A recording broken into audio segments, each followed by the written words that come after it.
ರೈಲ್ವೆಯಲ್ಲಿ bumper ನೇಮಕಾತಿ ನಡೀತಾ ಇದೆ. 22,000ಕ್ಕೂ ಹೆಚ್ಚು ಹುದ್ದೆಗಳು. 10ನೇ ತರಗತಿ ಪಾಸ್ ಆದ್ರೆ ಸಾಕು. ಸ್ಥಿರ ಉದ್ಯೋಗ, ಉತ್ತಮ ವೇತನ, ಭವಿಷ್ಯದ ಭದ್ರತೆ, ಪಿಂಚಣಿ ಸೌಲಭ್ಯ, ಹೀಗೆ ಸಾಕಷ್ಟು ಬೆನಿಫಿಟ್ಗಳು ಸಿಗಲಿದೆ. ಈಗಾಗಲೇ ಅರ್ಜಿಯನ್ನ ಆಹ್ವಾನಿಸಲಾಗಿದೆ. ಹಾಗಾದ್ರೆ ರೈಲ್ವೆ ರಿಕ್ರೂಟ್ಮೆಂಟ್ಗೆ ಯಾವ ರೀತಿಯಾಗಿ ಅರ್ಜಿಯನ್ನ ಸಲ್ಲಿಸೋದು, ಏನೆಲ್ಲ ಡಾಕ್ಯುಮೆಂಟ್ಸ್ಗಳು ಬೇಕು, ಇದಕ್ಕೆ ಯಾರೆಲ್ಲ ಅರ್ಹರು, ಇವೆಲ್ಲದರ ಬಗ್ಗೆ ಕಂಪ್ಲೀಟ್ ಮಾಹಿತಿಯನ್ನ ಈ ವಿಡಿಯೋದಲ್ಲಿ ತಿಳಿಸ್ಕೊಡ್ತೀನಿ. ವಿಡಿಯೋವನ್ನ ಕೊನೆ ತನಕ ಮಿಸ್ ಮಾಡದೆ ನೋಡಿ. ಹಾಯ್, ಹಲೋ, ನಮಸ್ಕಾರ, ವೆಲ್ಕಮ್ ಟು ಬಾಸ್ವಾಲಾ ಯೂಟ್ಯೂಬ್ ಚಾನೆಲ್. ನಾನು ಚೈತ್ರ. ಎಸ್ ಸ್ನೇಹಿತರೆ, ಸರ್ಕಾರಿ ಉದ್ಯೋಗಕ್ಕಾಗಿ ಕಾಯ್ತಿದ್ದಂತ ಅಭ್ಯರ್ಥಿಗಳಿಗೆ ಭಾರತೀಯ ರೈಲ್ವೆಯಿಂದ ಒಂದೊಳ್ಳೆ ಗುಡ್ ನ್ಯೂಸ್ ಬಂದಿದೆ. ಅಂದ್ರೆ ಭಾರತೀಯ ರೈಲ್ವೆ ನೇಮಕಾತಿ ಮಂಡಳಿ ಅಂದ್ರೆ RRB ಇದೀಗ ಗ್ರೂಪ್ ಡಿ ಹುದ್ದೆಗಳ ಭಾರೀ ನೇಮಕಾತಿ ಅಧಿಸೂಚನೆಯನ್ನ ಆಲ್ರೆಡಿ ಬಿಡುಗಡೆ ಮಾಡಿದೆ. ದೇಶದಾದ್ಯಂತ 22,000ಕ್ಕೂ ಹೆಚ್ಚು ಹುದ್ದೆಗಳಿಗೆ ಅರ್ಜಿ ಆಹ್ವಾನಿಸಲಾಗಿದೆ. 10ನೇ ತರಗತಿ ಅಥವಾ ITI ಪಾಸ್ ಆದ ಅಭ್ಯರ್ಥಿಗಳು ಈ ಒಂದು ಹುದ್ದೆಗೆ ಅರ್ಜಿಯನ್ನ ಹಾಕಬಹುದು. ಒಂದಲ್ಲ ಎರಡಲ್ಲ, 20,000 ಹುದ್ದೆ ಇದೆ. ಸೊ ಭಾರತದ ಅತಿ ದೊಡ್ಡ ಸರ್ಕಾರಿ ಉದ್ಯೋಗಾವಕಾಶಗಳಲ್ಲಿ ಇದು ಕೂಡ ಒಂದು. ಸ್ಥಿರ ಉದ್ಯೋಗ ಆಗಿರ್ಬೋದು, ಒಳ್ಳೆ ವೇತನ ಆಗಿರ್ಬೋದು, ಭವಿಷ್ಯ ಭದ್ರತೆ ಆಗಿರ್ಬೋದು, ಪಿಂಚಣಿ ಸೌಲಭ್ಯ, ಹೀಗೆ ಸಾಕಷ್ಟು ಬೆನಿಫಿಟ್ಗಳು ರೈಲ್ವೆ ಡಿಪಾರ್ಟ್ಮೆಂಟ್ ಅಂತಂದ್ರೆ ಸಿಕ್ಕೇ ಸಿಗುತ್ತೆ. ಎಲ್ಲರೂ ಕೂಡ ರೈಲ್ವೆಲ್ ಒಂದು ಕೆಲಸ ಸಿಕ್ಕಿದ್ರೆ ಸಾಕು ಅಂತ ಹೇಳ್ತಾರೆ. ಹಾಗಾದ್ರೆ ಇದಕ್ಕೆ ಹೇಗೆ ಅರ್ಜಿ ಹಾಕೋದು, ಎಷ್ಟು ವೇತನ ಸಿಗುತ್ತೆ, ವಯೋಮಿತಿ ಲಿಮಿಟ್ ಏನೇನಿದೆ, ಅರ್ಜಿ ಹೇಗೆ ಹಾಕಬೇಕು, ಆಯ್ಕೆ ಪ್ರಕ್ರಿಯೆ ಹೇಗಿರುತ್ತೆ, ಇವೆಲ್ಲದರ ಬಗ್ಗೆ ಸ್ಟೆಪ್ ಬೈ ಸ್ಟೆಪ್ ಈ ವಿಡಿಯೋದಲ್ಲಿ ನಿಮಗೆ ತಿಳಿಸ್ತಾ ಹೋಗ್ತೀನಿ. ಹಾಗಾಗಿ ವಿಡಿಯೋವನ್ನ ಮಿಸ್ ಮಾಡದೆ, ಸ್ಕಿಪ್ ಮಾಡದೆ ಕೊನೆ ತನಕ ನೋಡಿ ಸ್ನೇಹಿತರೆ. ಸೊ ಮೊದಲನೇದಾಗಿ ಹುದ್ದೆಗಳ ವಿವರವನ್ನ ನೋಡೋಣ. ಸೊ ಈ ಒಂದು ನೇಮಕಾತಿ ರೈಲ್ವೆ ರಿಕ್ರೂಟ್ಮೆಂಟ್ ಬೋರ್ಡ್ ವತಿಯಿಂದ ಗ್ರೂಪ್ ಡಿ ಅಥವಾ ಲೆವೆಲ್ 1 ಹುದ್ದೆಗಳಿಗಾಗಿ ನಡೀತಾ ಇರೋದು ಸ್ನೇಹಿತರೆ. ಸೊ ಇಲ್ಲಿ ನಿಮಗೆ ಟ್ರ್ಯಾಕ್ ಮೇಂಟೈನರ್ ಆಗಿರ್ಬೋದು, ಹೆಲ್ಪರ್ ಆಗಿರ್ಬೋದು, ಅಸಿಸ್ಟೆಂಟ್ ಪಾಯಿಂಟ್ಸ್ ಮ್ಯಾನ್ ಆಗಿರ್ಬೋದು, ಹೀಗೆ ಬೇರೆ ಬೇರೆ ವಿಭಾಗ ಇದೆ. ಅದನ್ನ ಕೂಡ ನಾನು ಹೇಳ್ತೀನಿ. ಸೊ ಒಟ್ಟು ಹುದ್ದೆಗಳ ಸಂಖ್ಯೆ ಸುಮಾರು 22,195 ಹುದ್ದೆಗಳು. ಸೊ ಇದು ದೇಶದ ವಿವಿಧ ರೈಲ್ವೆ ವಲಯಗಳಲ್ಲಿ ಖಾಲಿ ಇರುವಂತಹ ಹುದ್ದೆಗಳಿಗೆ ನೇಮಕಾತಿ ನಡೀತಾ ಇರುವಂತದ್ದು ಸ್ನೇಹಿತರೆ. ಆಯಾ ಜಿಲ್ಲೆ ಆಗಿರ್ಬೋದು, ಒಂದೊಂದು ಲೆವೆಲ್ ಇರುತ್ತೆ.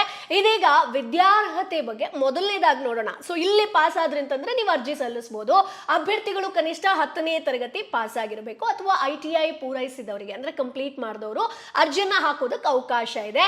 ಯಾವುದೇ ಮಾನ್ಯತೆ ಪಡೆದಂತ ಮಂಡಳಿ ಅಥವಾ ಸಂಸ್ಥೆಯಿಂದ ವಿದ್ಯಾಭ್ಯಾಸ ಮುಗಿಸಿರಬೇಕು.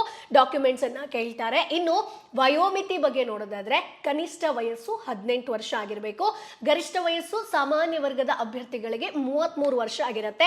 OBC ಅಭ್ಯರ್ಥಿಗಳಿಗೆ 3 ವರ್ಷ, ಹಾಗೆ SC ST ಅಭ್ಯರ್ಥಿಗಳಿಗೆ 5 ವರ್ಷ ವಯೋಮಿತಿಯ ಸಡಿಲಿಕೆಯನ್ನ ಮಾಡಿದ್ದಾರೆ ಸ್ನೇಹಿತರೆ. ಇದೀಗ ಬಹುತೇಕ ಅಭ್ಯರ್ಥಿಗಳು ಕೇಳುವಂತ ಪ್ರಶ್ನೆ ಏನ್ ಗೊತ್ತಾ, ಸರಿ ಮೇಡಮ್, ನಾವು ಕೆಲಸಕ್ಕೆ ಅಪ್ಲೈ ಮಾಡ್ತೀವಿ, ಸ್ಯಾಲರಿ ಎಷ್ಟು ಅಂತ. ಸೊ ಈ ಗ್ರೂಪ್ ಡಿ ಹುದ್ದೆಗಳಿಗೆ 7th CPC pay matrix level 1 ಪ್ರಕಾರ ವೇತನವನ್ನ ಕೊಡ್ತಾ ಇದೆ. ಆರಂಭಿಕ ಅಂದ್ರೆ ಮೂಲ ವೇತನ ಬಂದು 18,000 ರೂಪಾಯಿಂದ ಶುರು ಆಗುತ್ತೆ. DA, HRA, TA ಸೇರಿದಂತೆ ಬೇರೆ ಬೇರೆ ಭರ್ತಿಗಳಿಗೆ ಬೇರೆ ಬೇರೆ ಸಂಬಳ ಇರುತ್ತೆ ಸ್ನೇಹಿತರೆ.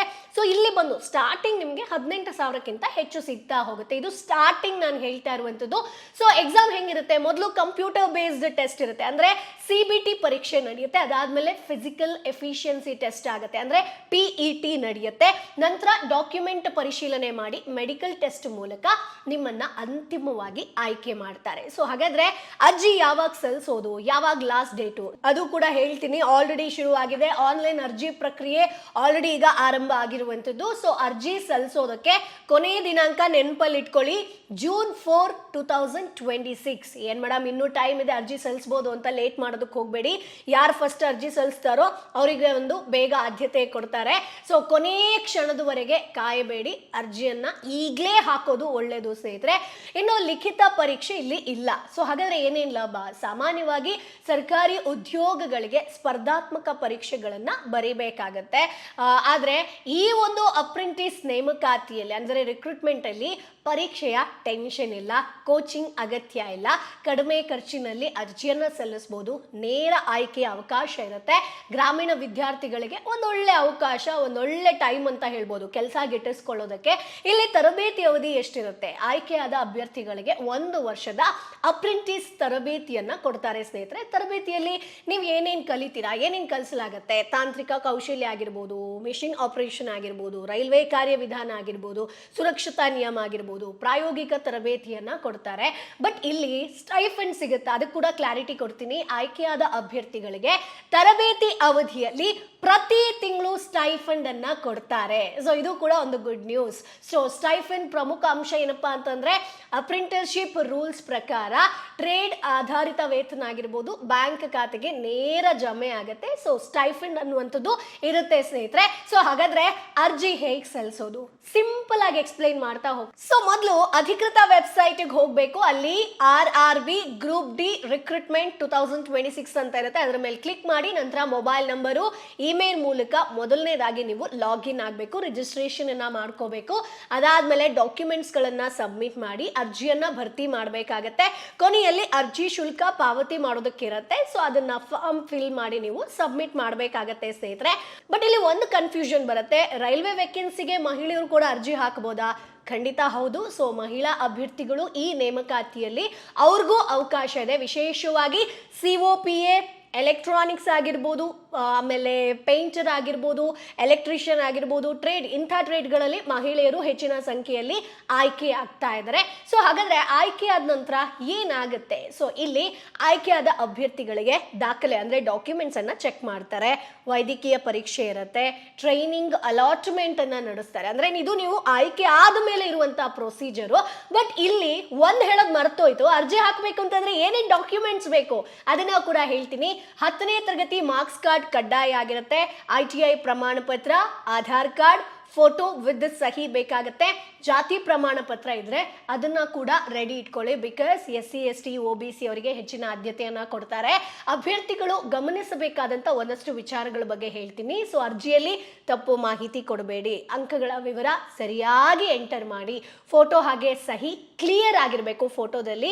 ಬಿಕಾಸ್ ನೀವು ಆನ್ಲೈನ್ ಅಲ್ಲಿ ಅರ್ಜಿ ಸಲ್ಲಿಸ್ತಿರೋದ್ರಿಂದ ಈ ಡಾಕ್ಯುಮೆಂಟ್ಸ್ಗಳು ಪರ್ಫೆಕ್ಟ್ ಆಗಿರಬೇಕು. ಕೊನೆಯ ದಿನಾಂಕ ತನಕ ಕಾಯಬೇಡಿ. ಸೊ ಭಾರತೀಯ ರೈಲ್ವೆಯಲ್ಲಿ ಉದ್ಯೋಗ ಪಡೆಯೋದು ಸಾಕಷ್ಟು ಜನರ ಒಂದು ಡ್ರೀಮ್, ಕನಸಾಗಿರುತ್ತೆ. ಈ ಬಾರಿ 22,000ಕ್ಕೂ ಹೆಚ್ಚು ಹುದ್ದೆಗಳಿರೋದ್ರಿಂದ ಇದೊಂದು ಒಳ್ಳೆ ಅವಕಾಶ. 10ನೇ ತರಗತಿ ಪಾಸ್ ಆದಂತ ಅಭ್ಯರ್ಥಿಗಳು ಕೂಡ ಇಲ್ಲಿ ಒಂದು ಅವಕಾಶವನ್ನ ಗಿಟ್ಟಿಸ್ಕೊಂಡಿದ್ದಾರೆ. ಸೊ ಹಾಗಾಗಿ ಮಿಸ್ ಮಾಡ್ಕೊಳ್ಳೋದಕ್ಕೆ ಹೋಗಬೇಡಿ. ಬಟ್ ಅರ್ಜಿಯನ್ನ ಸಲ್ಲಿಸಬೇಕು ಅಂತಂದ್ರೆ ತುಂಬಾ ಅರ್ಜೆಂಟಲ್ಲಿ ನಾನು ಈಗಲೇ ಒಂದು 10 ನಿಮಿಷದಲ್ಲಿ ಅರ್ಜಿ ಸಲ್ಲಿಸಬೇಕು ಅಂತ ಹೋಗಬೇಡಿ. ಫಸ್ಟು ಆ ಒಂದು ಅರ್ಜಿಯಲ್ಲಿ ಏನೇನು ಕೇಳ್ತಾರೆ, ಸೊ ಕಂಪ್ಲೀಟ್ ಇನ್ಫಾರ್ಮೇಶನ್ ನನ್ನ ಹತ್ರ ಇದೆಯಾ, ಎಲ್ಲ ಡಾಕ್ಯುಮೆಂಟ್ಸ್ ಅನ್ನ ನಾನು ರೆಡಿ ಮಾಡಿ ಇಟ್ಕೊಂಡಿದ್ದೀನ, ಎಲ್ಲವನ್ನ ಚೆಕ್ ಮಾಡ್ಕೊಳ್ಳಿ. ಬಿಕಾಸ್ ಒಮ್ಮೆ ನೀವು ಸಬ್ಮಿಟ್ ಮಾಡಿದ್ಮೇಲೆ ಮತ್ತೆ ರಿರೈಟ್ ಮಾಡೋದಕ್ಕೆ ಅವಕಾಶ ಇರಲ್ಲ. ಸೊ ಹಾಗಾಗಿ ಒಂದು ಎಷ್ಟೋ ಜನರ ಕನಸಾಗಿರುತ್ತೆ ರೈಲ್ವೆ ಡಿಪಾರ್ಟ್ಮೆಂಟಲ್ಲಿ ಕೆಲಸ ಮಾಡಬೇಕು ಅಂತ ಹೇಳ್ಕೊಂಡು. ಈಗ ಅವಕಾಶ ಸಿಕ್ಕಿದೆ, ಬಟ್ ಅದನ್ನ ಅರ್ಜೆಂಟಲ್ಲಿ ಮಿಸ್ ಮಾಡ್ಕೊಳ್ಳೋದಕ್ಕೆ ಹೋಗಬೇಡಿ. ಫಸ್ಟು ಅರ್ಜಿಯನ್ನ ಕಂಪ್ಲೀಟ್ ಆಗಿ ಓದಿದ್ಮೇಲೆ ಡಾಕ್ಯುಮೆಂಟ್ಸ್ ಅನ್ನ ಚೆಕ್ ಮಾಡಿ. ಮೇಯ್ನ್ ಆಗಿ ಇಲ್ಲಿ ನಿಮಗೆ 10th ಮಾರ್ಕ್ಸ್ ಕಾರ್ಡೇ ಮೇಜರ್ ಆಗಿರುವಂಥದ್ದು. ಬಿಕಾಸ್ 10th ಮಾರ್ಕ್ಸ್ ಕಾರ್ಡ್ ಇತ್ತು ಅಂತಂದ್ರೆ ಪರ್ಫೆಕ್ಟ್ ಆಗಿ ನೀವು ಪಾಸ್ ಆಗಿದ್ದೀರಾ ಅಂತಂದ್ರೆ ನಿಮ್ಗೆ ಒಂದು ರೀತಿಯಾಗಿ ಒಂದು 50 to 60% ಕೆಲಸ ಸಿಕ್ಕದಂಗೆ. ಸೊ ಹಾಗಾಗಿ ಅದನ್ನ ಕರೆಕ್ಟ್ ಆಗಿ ಇಟ್ಕೊಳ್ಳಿ. ನಿಮ್ಮ ಹೆಸರಾಗಿರ್ಬೋದು, ಆಮೇಲೆ ಸೈನ್ ಮಾಡುವಾಗಲೂ ಹಾಗೆ ಕರೆಕ್ಟ್ ಆದಂತ ಸೈನ್ ಮಾಡಿ. ಫೋಟೋ ತೆಗಿಬೇಕಾದ್ರೂ ಕೂಡ ಒಂದು ಸ್ವಲ್ಪ ಕ್ಲಾರಿಟಿ ಇರುವಂತ ಮೊಬೈಲಲ್ಲಿ ಫೋಟೋ ತೆಗಿರಿ. ಸೊ ಇಲ್ಲಿ ರಿಜೆಕ್ಟ್ ಆಯ್ತು ಅಂತಂದ್ರೆ ನೆಕ್ಸ್ಟ್ ಪ್ರಾಸೆಸ್ ಇರುವಂಥದ್ದು ಇರೋದಿಲ್ಲ. ಸೊ ಹಾಗಾಗಿ ನೀವು ಈ ಒಂದು ಕೆಲಸಕ್ಕೆ ಅರ್ಜಿ ಸಲ್ಲಿಸ್ತೀರಾ ಅಂತಂದ್ರೆ ಬೇಗ ಅರ್ಜಿ ಸಲ್ಲಿಸಿ. June 4 ಲಾಸ್ಟ್ ಡೇಟು, ಆರಾಮಾಗಿ ಮಾಡೋಣ, ಇನ್ನೂ ಟೈಮ್ ಇದೆ ಅಂತ ನೆಗ್ಲೆಕ್ಟ್ ಮಾಡೋದಕ್ಕೆ ಹೋಗಬೇಡಿ. ಆಲ್ರೆಡಿ ತುಂಬಾ ಜನ ಅರ್ಜಿಯನ್ನ ಸಲ್ಲಿಸ್ತಾ ಇದ್ದಾರೆ. ಸೊ ಹಾಗಾಗಿ ಕೊನೆಯ ದಿನಾಂಕ ತನಕ ಕಾಯೋದಕ್ಕೆ ಹೋಗಬೇಡಿ. ಸೊ ಈ ಒಂದು ವಿಡಿಯೋದಲ್ಲಿ ಕಂಪ್ಲೀಟ್ ಮಾಹಿತಿಯನ್ನ ತಿಳಿಸ್ಕೊಟ್ಟಿದ್ದೀನಿ. ಈ ವಿಡಿಯೋ ನಿಮಗೆ ಯೂಸ್ಫುಲ್ ಆಗಿರುತ್ತೆ ಅಂತ ಅನ್ಕೊಳ್ತೀನಿ. ಮುಂದಿನ ವಿಡಿಯೋದಲ್ಲಿ ಮತ್ತಷ್ಟು ಮಾಹಿತಿ ಜೊತೆ ನಾನು ನಿಮ್ಮ ಮುಂದೆ ಹಾಜರಿರ್ತೀನಿ. ಜೊತೆಗೆ ಈ ವಿಡಿಯೋನ ಒಂದಷ್ಟು ಜನರಿಗೆ ಶೇರ್ ಮಾಡೋದನ್ನ ಮರಿಬೇಡಿ. ಬಿಕಾಸ್ ರೈಲ್ವೆ ರಿಕ್ರೂಟ್ಮೆಂಟ್ ಅನ್ನುವಂಥದ್ದು ತುಂಬಾ ಜನರು ವೇಟ್ ಮಾಡ್ತಾ ಇರ್ತಾರೆ, ಯಾವಾಗ ಅರ್ಜಿ ಆಹ್ವಾನಿಸ್ತಾರೆ ಅಂತ ಹೇಳ್ಕೊಂಡು. ಈಗ ಅರ್ಜಿಯನ್ನ ಆಹ್ವಾನಿಸಲಾಗಿದೆ. ಸೊ ಹಾಗಾಗಿ ನಿಮ್ಮ ಫ್ರೆಂಡ್ಸು, ಫ್ಯಾಮಿಲಿ, ಗ್ರೂಪ್ ಮೆಂಬರ್ಸ್ ಎಲ್ರಿಗೂ ಕೂಡ ಶೇರ್ ಮಾಡೋದನ್ನ ಮರಿಬೇಡಿ. ಮುಂದಿನ ಎಪಿಸೋಡ್ ಅಲ್ಲಿ ಮತ್ತೆ ಸಿಗೋಣ. ಅಲ್ಲಿವರೆಗೂ ಬ್ರಾಂಡ್ ಪಾರ್ಟ್ನರ್ಶಿಪ್ ಮತ್ತು ಜಾಹೀರಾತಿಗಾಗಿ ಸಂಪರ್ಕಿಸಿ brand@bosswala.com. WhatsApp number 9108014192. Bosswala. Be the boss.